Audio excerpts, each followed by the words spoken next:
So I've also never done stand-up comedy. I'm T-Rex. How's everyone doing? I know, fantastic, right? I saw Pat needed a comic, and he was willing to pay, so I figured, fuck it, whether I'm funny or not, at least I can make $50. I was kind of hoping the guy before me was going a little bit longer than 5 minutes, but we know why his girlfriend left him. Oh. I'm just kidding, Kenny, I love you. Kenny is my friend, I brought him tonight. I know most of you guys thought he was a middle-aged lesbian. He is actually not. He's a real boy, but I love Kenny. So I know what everyone's thinking. How is this Adonis, this beefcake of a man up here trying to make us laugh? Well, skills. That's all I gotta say. I've always wanted to do stand-up comedy. You know, I was encouraged since I was young. My mom always said I was hilarious. She'd laugh so hard she'd piss herself. So I've been building myself up now for 2 weeks. I said, man, I hope I do a really good job. And then slowly the past couple days I realized my mom still laughs at fart jokes. So maybe this is not the best choice. Second reason I've always wanted to do comedy is I am genetically perfect for comedy. I'm fat, I'm kind of charming, and I don't make you want to vomit in your mouth when you look at me. So I guess that's a bonus. AKA the perfect comedian. When I was younger, I realized I was never rich, athletically gifted, but I liked getting laid. So I did what anyone did, and I tried to be funny. Figured it's way easier to giggle your way into someone's panties. I'm in the process of writing my first self-help book, and it is horrible pickup lines. Because I figured, you know, let's take a new approach. Everyone uses the traditional pickup lines. Hey girl, did you fall from heaven? It's not gonna work. We gotta change up the game, gentlemen. My first horrible pickup line. Excuse me, miss, do you have father issues? That's right, you keep it classy. Nobody needs a daddy. My second line, of course, is, girl, you're a solid 5, but with me you'd look like a 10. See, any takers? I see it. Sorry, bud. I'm in competition now. That's right. So, another one I do, it's actually more of a prop gag, but I was gonna prepare for it and I got stoned and forgot to prepare for it. So I learned this talent when I too am a felon. Yay. High five for felonies, right? Anyone? Don't all be shy. I learned to make paper roses. Real fucking classy, I know. I can make a flower anywhere. And I was out one night, and usually I just give them to people, hey, this is because, you know, I enjoyed your company. Here you go, here's a flower. You know, it's classy and it's cheap because napkins are free. So my buddy was like, man, you should say, hey, here's a wild mountain flower. Makes it seem super classy. And I was like, yeah, but I could make it real horrible. Here's a wild mountain flower. You know, they say that's the sister plant to a mountain this dick. Sorry, I wrote everything down this afternoon.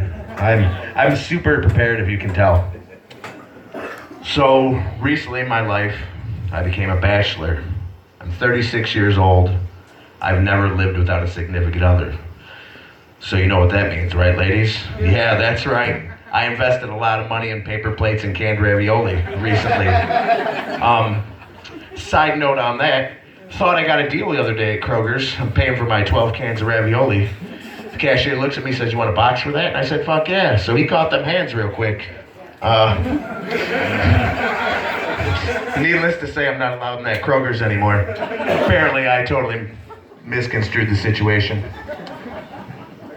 All right. Well, I heard the gentleman earlier, Blaine, I believe he was talking about suicide. When I was young, I was very suicidal.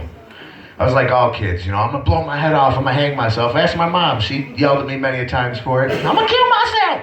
Run upstairs. Now that I'm adult, I'm still suicidal, but I'm less dramatic. Now I'm like, oh, I'm gonna chain smoke.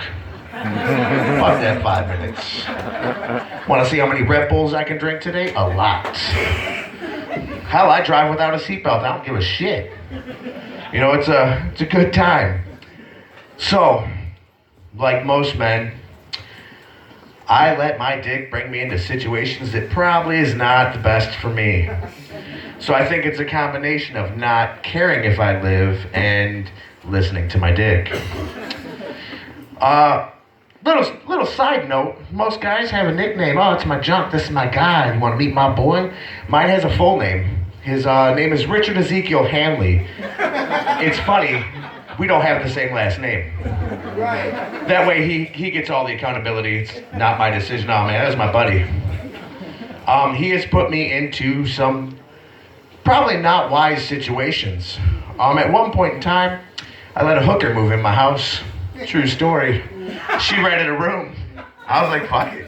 You're making money. I don't give a shit. Well, after a few weeks, she's like, man, I wish I could make more money. All I need is someone to drive me, and if the situation arises, possibly protect me. Richard's like, hey, seems like a good idea. I'm like, I don't know. Yeah, no, you know what? Fuck it. Let's go. So I'm also crippled. Side note, not smart. Everything was going fine, 25, 30 bucks. All I had to do was drive her a few minutes away. Fuck yeah. Till one night about 4 in the morning in the middle of Detroit, someone robbed her.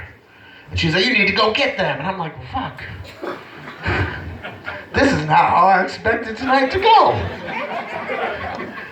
I am way too stoned and I cannot run because again, I'm a cripple. I was like, fuck that, we'll get him. We ain't get him. I didn't get my 50 bucks. Really disappointing that night. Let's see. Oh, I'm not doing too fucking horrible. All right. Some more situations that I could have talked myself out of. So, 27 years old, fresh out of prison. Yeah, that's right. At my grandma's house on Facebook. And I do what anyone in my position would do. Decided to go on Craigslist and find someone to bang. Made perfect sense to me. So as I'm scrolling, I happen to find a couple. Bonus, 2 for 1. So I proceed. Now, I told my mom I was going to have this one joke that I'm sure she doesn't know about because this is it. So surprise, mother. That's right, this is my mom over here, you guys, with the blinding flash in my face. Real sweetheart, Mom. So, I come to find out this couple is 45 minutes away. I have been out of prison 1 week. The only thing I have to my name is $12 and my license. But my grandmother has a car. So I tell my grandma, I say, hey, Grandma, I'm going to go drink some coffee with my buddy James. Now, the catch to that is my buddy James and the coffee place 15 minutes away. But we go and we drink a pot of coffee, so that's time to burn. So I come up with my plan. Hey, Grandma, I'm going to drink coffee with James. Now, I haven't told James. James doesn't know anything. This is all part of my plan. I hop in my grandma's car and I drive 45 minutes away to Sterling Heights. Because Richard tells me, fuck it. We're good. No one's going to know where you're at. I'm like, you're right, Richard. Let's do this shit. Come on, guy. So, as I get a little bit closer, I start thinking about things. I'm like, man, nobody knows where I'm at. I could be fucking killed tonight. I think I'm walking into a trap. Richard's like, nah, we're good. So I listen to him, of course, because I've let him control most of my important decisions since I was about 14. That's why I also have 4 kids. So, I'm pulling up, I'm getting there. I called the dude, I said, hey dude, where you at? He said, we're at this hotel. I said, cool, I'm gonna be there in 5 minutes. Little did he know I was already pulling in. I said, where are you gonna be at? He said, oh, we'll be out on the balcony. Just call us when you get here. I said, okay. Pull around, I'm parking the car and I'm looking around. And I see this guy over here. I'm like, oh, he's a little guy. Kind of weird by himself. And then I look to my right and I see this mountain of a man. Now look at me. That's right. All 5 foot 6.5 inches. This dude is 6 foot 5 inches, 350 pounds. He is huge. And my first thought is, he don't think I'm here yet. What if I call him now and say I got a flat tire, sorry to reschedule? Richard's like, nah, man, we're already here. And I'm like, well, you got a good point. We did just drive all the way out here. So I do what anyone in my situation does. I call the dude, and as I see him answer his phone, I'm like, son of a bitch, it's the mountain. Well, guess it's time to go fuck his wife. So smart me decides to go up into the hotel room with this guy. And I'm standing by the door, sipping my Red Bull, coat still on, shoes still on, staring as I watch this dude walk over to a table and do the biggest line of cocaine I think I've ever seen at this point. And he looks at me, he's like, man, I've been hot for 3 days. I can't fuck my wife. And that first thing in my head, he's going to kill me right now. I know what's going on. I should just fucking leave. But of course, Richard's like, nah, we ain't leaving. We're already here. So I do what anyone in my situation does. I fuck his wife, and then I leave. Great couple. Ended up hanging out with them again a few weeks later. It was a friendship. It was real quaint. So my whole life I grew up, I never knew my dad. I didn't live with my mom for the first 7 years. When I moved in with her, I said, Mom, what's my dad's name? She said, oh, your dad's name's Mike. I said, all right, cool. Never heard nothing else about it. Got about 18. I said, Mom, what's my dad's name? She said, oh, his name's Mike Rickroad, but it's spelled the German way. Well, I don't know what the fucking German way is, so I guessed at it. Never found anything out. So about the same time I got out of prison and met this couple, I was like, Mom, how the hell do I spell my dad's name? She said, all right, I lied. It's Rickrode. Real easy to find, real common. I type it into Facebook, look for my dad's name, no, Michael Rickroad. I'm like, well, son of a gun. So I'm like, let's just do a Rickroad search. And the first picture that pops up, I yelled at my grandma. I'm like, Grandma, hurry up, get in here. I see this guy, and I'm like, man, I gotta be related. I look at my grandma, I said, Grandma, if I smoked crack right now, tell me this ain't what I'd look like. And my grandma looks at this picture and is like, son of a bitch, you gotta be related to him. It was my older brother. Guess who looks like they smoke crack, but all not as pretty as me. That's right. So that was a real awkward first conversation. Excuse me, complete stranger. Do you have a father or uncle named Michael? Well, yeah, my dad's named Mike. Well, funny story, bud. I'm your brother. Surprise. So that was awesome. So really good. You know, I had a lot of memories with my grandma. I lived with her on and off throughout my whole life. My grandma was my best friend.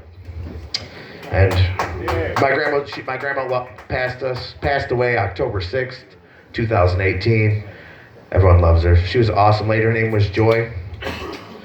You know, I remember one of my best memories, one of the first times I smoked weed with my grandma. That's right. Grandma believed if it was in the good book, any seed-bearing plant was put here for us to use, let's get high. Or whatever they say in church. So I'm about 22 years old. I just had my first kid that I never planned on having because who the fuck? I didn't know people actually planned kids. I just kind of thought they were all accidents because all 4 of mine were. So, joke's on me. So I just had my first kid. I'm stuck living with my daughter's mother in her parents' house in a bedroom with people that hate me. So my grandma calls, hey, we're going out to dinner for your birthday. Well, I guess we're going out to dinner for my birthday. Get in the car, and Grandma's like, well, what's wrong? I said, well, I'm just not hungry yet, Grandma. She said, well, what can I do to fix that? I said, well, you can stop at this gas station and, more than I grab back papers. She said, what? I said, well, I'm going to go grab some papers. You know, we'll get the Red Lobster. I'll roll up. I'll smoke. Come in, we'll eat. Well, I go in, I get my papers. My grandma looks at me. She said, what the hell are you doing, love? My grandma was English. Now, I don't actually know if she came from England as a child or if she just randomly used an English accent at times, because she tended to do that. Hey, love, how are ya? I'm like, oh, great, Grandma. I love you, too. I know it's Irish. Sorry, I'm a little nervous, bud. It's my first time. I'll try to do better for you next time I do an accent. So anyway, we get in the car, my grandma's like, well, roll it up. I said, okay, so I roll this joint. We're going down Wayne Road, we're flying by cops. You know, she's 65, they ain't gonna give a shit. My grandma's awesome. So she's like, well, what are you doing? I said, well, I'm gonna wait till you go in, we're gonna get there, you can park, you run in, get a seat, I'm gonna smoke, get high, come and meet. She said, oh, no, we ain't gonna do that. For the next 25 minutes, my grandma proceeded to drive circles around Red Lobster while smoking a doobie with me, in which case we went inside and ate about 126 shrimp each. Ended up being awesome. My grandma always had her cute little quotes. You know, kill him with kindness. Leave it in God's hands. And when she was real depressed one night, I was going out with my buddy James, and she said, hey, you make sure you go out there and you sling some dick and feed some throats. And I was like, Grandma, this is why I love you. You're my best. You know what to say to make me smile. So when I was in my teenage years, I learned one of my favorite pastimes is fucking with people. And I learned this because I worked a job once with my aunt at an industrial laundromat. What's an industrial laundromat? It's a real fucking gross job. That's what it is. We're sitting outside, me being the youngest person employed there, my aunt probably being the youngest lady employed there. At this time, that means most of them were 40, 50, and 60 years old. And they're all talking. And my aunt happens to be eating crab salad that day. And the ladies are talking about it, and I just happened to chime in with, I ate crab salad once. Bitch didn't tell me for a week. And then I went back to eating my lunch. Needless to say, lunch that day was very quiet. But I thought it was hilarious inside. When I say I love fucking with people, I mean I love it. I do accents. They're not all just Irish, guy. Thanks for kicking me in the confidence there. But, so a lot of people are very accepted of the LGBTQRS LMNOP community. I don't have a problem with them, More power to you. That's your choice. Hell, I've even contributed. I once banged a chick named Carl. It was awesome. Not gonna lie. Great rack. So, I like to hit on straight guys. I myself am straight. It's a little game I like to play called Gay Chicken. And it's hilarious.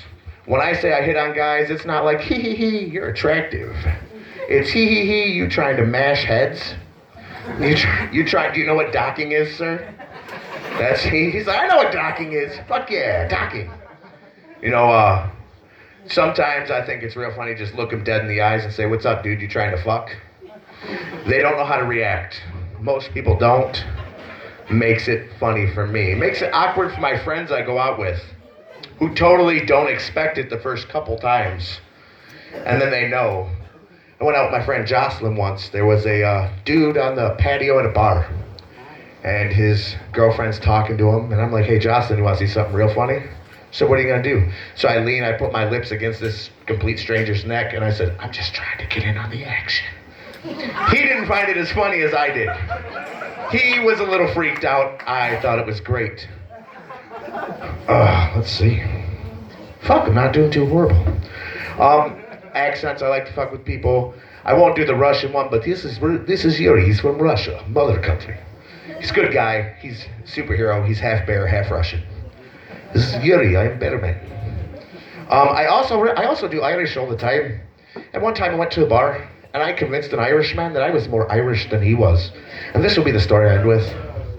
So I'm sitting in the bathroom, and I hear this man, and he's like, oh man, I'm fair-skinned. All Irish people are fair-skinned. We burn. I'm not very fair-skinned. I got dark hair, and I got dark skin. So I walk out of the urinal, I'm washing my hands, I look at him, I say, well, I'm Irish. I don't burn. I got fair skin. He's like, where are you from? I said, I'm from fucking Belfast. Where are you from? He's like, well, I'm not actually from Ireland, but my grandparents are, so I talk like this. And I was like, well, I'm from Ireland. You don't tell me. You don't fucking tell me, buddy. I'm more Irish than you, and never been to Ireland. I don't even know any real Irish people. I just found out through DNA.com last year that I am 22% Irish. Joke's on him, his buddy bought me a drink and talked to me about how I like living over here. So, with that being said, I got 1 minute. And I'm going to bring up a story about a friend. And everyone has this friend. He's a good guy. He's got a good heart. But man, is he fucking stupid. So I have this buddy. And I like him. Good guy. I buy weed off him. He's a good guy. He comes up with the smartest, dumb fucking ideas that I have ever heard in my life. We're driving down the highway. We just left Cannabis Cup. And he looks at me and he says, dude, you know what would be a great idea right now? And I'm like, what's that, bud? I won't say his name because I'm going to share this on Facebook and he's my friend. He says, if we had golf balls and something to launch them and we shot them into the highway going the opposite way, that would be fucking hilarious. And I'm like, that sounds like a horrible, horrible idea, guy. And he's like, no, I got a real good idea. He's like, we can get rich. I'm like, how we gonna get rich? He said, well, this is what we're gonna do. He said, we're gonna get our buddy Chris with a tow truck. I'm like, Chris don't have a tow truck. He said, well, he'll get one. And what we're gonna do is we're gonna drive by, I'm gonna shoot tires out of cars, and then we're gonna offer to tow their car, and we are gonna scrap it and leave them on the side of the road. And I was like, this is why we don't let you make plans, buddy. You have proven yourself. Well, you guys, I don't know how I did 20 minutes. Like I said, I wrote everything today. This is all kind of just stories. I hope you guys enjoyed it. Thank you, Pat's Barn, for giving me a chance. With that being said, peace out.